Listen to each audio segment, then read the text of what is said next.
지난해 벽두부터 확산하기 시작한 중국 우한발 코로나19 팬데믹 사태로 인해 세계 각국은 전시 상황에 준하는 바이러스와의 전쟁에 돌입했습니다. 전쟁은 적군과 적의 무기와의 싸움이지만 바이러스와의 전쟁은 적과는 상관없이 아군 사이에서 전파한다는 점에서 공포감이 더 크고 파급 효과도 더 치명적입니다. 그래서 팬데믹 상황에서 섣불리 전쟁을 일으킨다면 자칫 싸워보기도 전에 감염병 확산으로 인해 스스로 붕괴할 위험마저 높습니다. 따라서 이 바이러스와의 전쟁에서 승리하기 위해 각국 정부들은 공공방역 분야에 천문학적인 예산을 쏟아붓고 있습니다.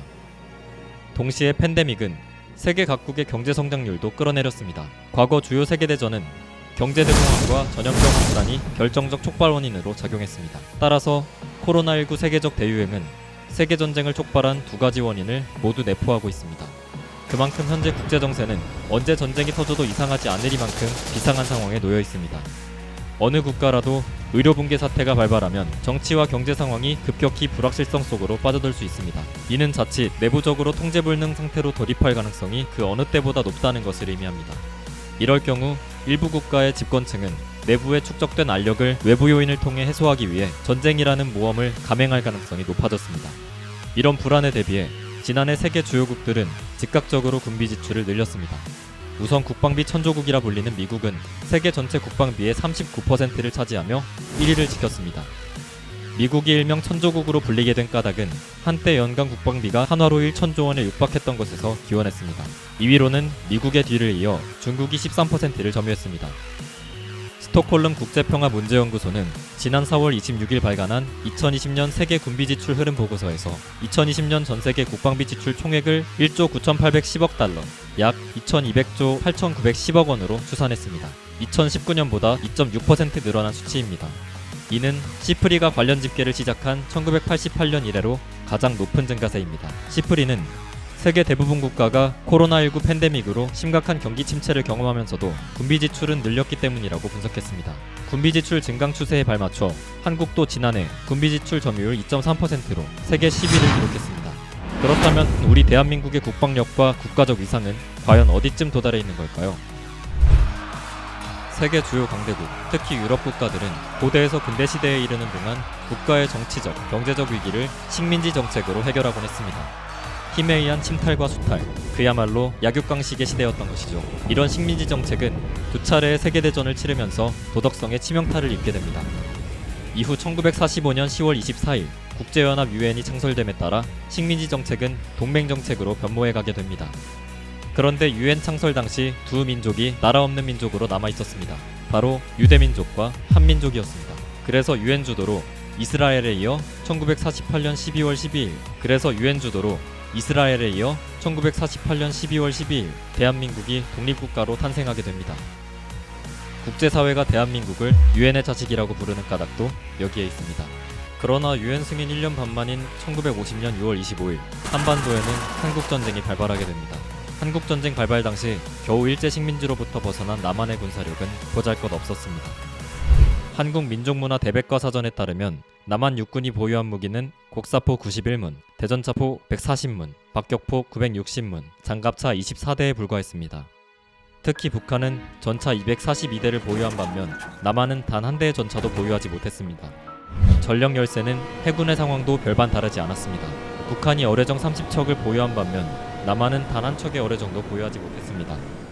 미군이 공여해준 작고 낙후한 전투함 및 소해정 28척, 수송선 및 기타 선박 43척이 전부였습니다.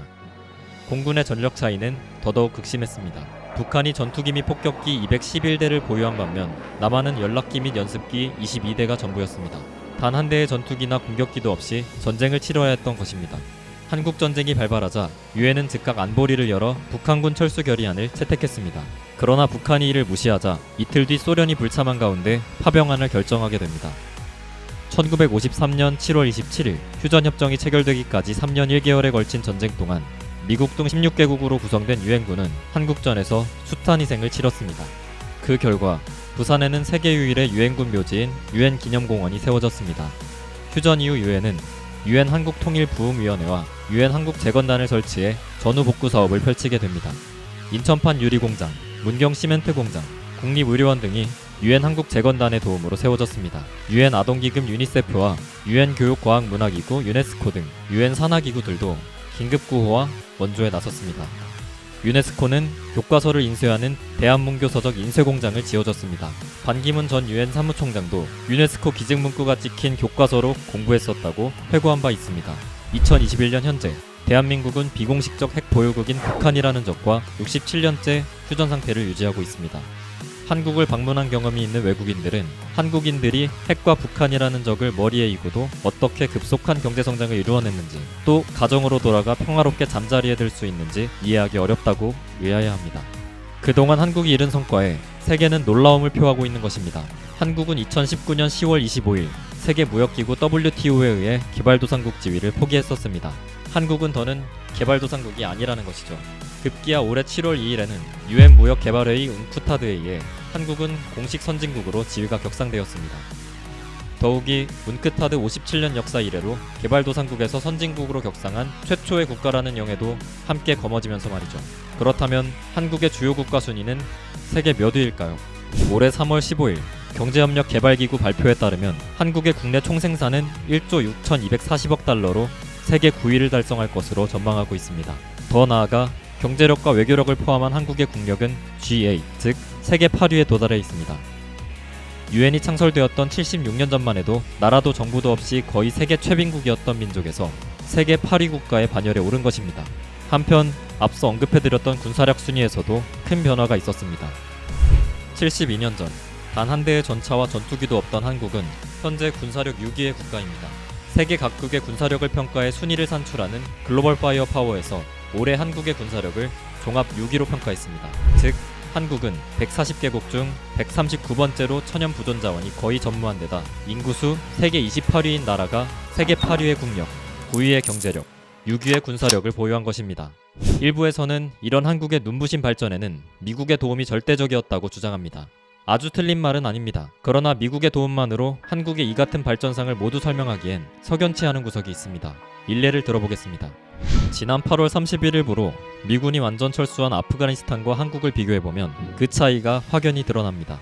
미국은 20년간 아프가니스탄에 2조 2,600억 달러, 즉 2,600조 원을 쏟아부었습니다.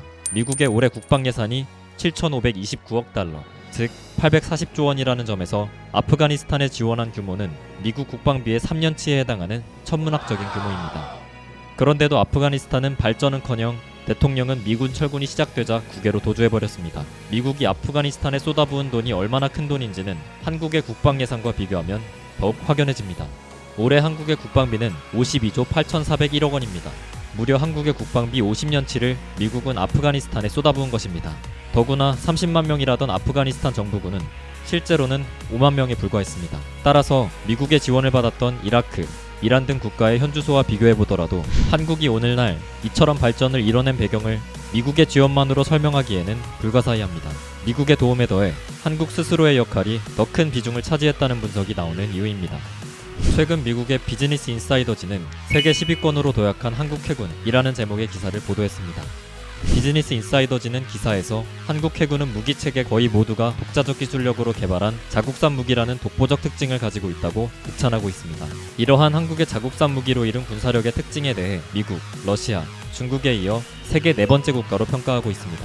한편 한국군의 자주국방 달성의 특징은 비단 해군에만 국한된 이야기는 아닙니다. 공군에는 국산 T-50, FA-50, KF-21 전투기 등이 있습니다. 육군에는 국산 K-1 전차, K-2 전차, K-9 자주포 등이 있으며 기계화 부대의 전력은 세계 4위로 평가하고 있습니다. 한국의 육군이 일명 포방부로 불리는 이유가 여기에 있습니다. 한국 육군의 기계화 부대 전력을 설명하기에 좋은 비교 사례가 있습니다. 한국 육군의 기계화 부대 규모는 유럽 국가들의 기계화 전력을 모두 합산한 규모보다도 큽니다. 세계 6위 군사력의 위험이 얼마나 큰 것인지를 잘 설명해주는 사례를 하겠습니다. 한편 한국군에는 또 다른 큰 특징이 있습니다. 바로 미사일 전력입니다. 글로벌 파이어 파워는 한국군의 미사일 전력 순위를 10위로 평가했습니다. 그러나 이 수치는 공개된 미사일 전력만 집계한 것이라는 단서를 달고 있습니다. 세계 각국이 미사일 전력만큼은 거의 동일하게 기밀로 관리하고 있기 때문에 그렇습니다. 그렇다면 한국군의 미사일 전력은 실제 어느 정도 수준에 도달해 있을까요? 구체적인 수치는 공개하고 있지 않지만 한국군의 전략에서 그 해답을 찾을 수 있습니다. 한국군은 일명 독침 전략, 또는 고슴도치 전략을 표방하고 있습니다. 어느 국가든 한국을 공격할 경우 그 나라의 수도 및 핵심 시설을 미사일로 타격해 국가로서의 기능을 항구적으로 회생불능한 상태로 만든다는 것이 골자입니다. 한국군이 보유한 미사일의 수와 위력은 기밀로 하되 마음만 먹으면 어느 나라든 불구로 만들어버릴 만큼 확보하고 있다는 섬뜩한 경고이자 한국군의 자신감을 엿볼 수 있는 대목입니다. 그럼 한국군이 경고한 대상 주변국들의 군사력이 허접한 국가들이냐 하면 절대 그렇지가 않습니다. 한국 주변에는 세계 군사력 2위 러시아, 3위 중국, 5위 일본이 에워싸고 있습니다. 주변국들이 한국보다 하나같이 군사력 우위에 있습니다. 반면 한국을 건드렸다간 불구가 될 것이라는 점에도 모두 동의하고 있습니다. 그게 세계 군사력 6위 한국군의 위험인 것입니다.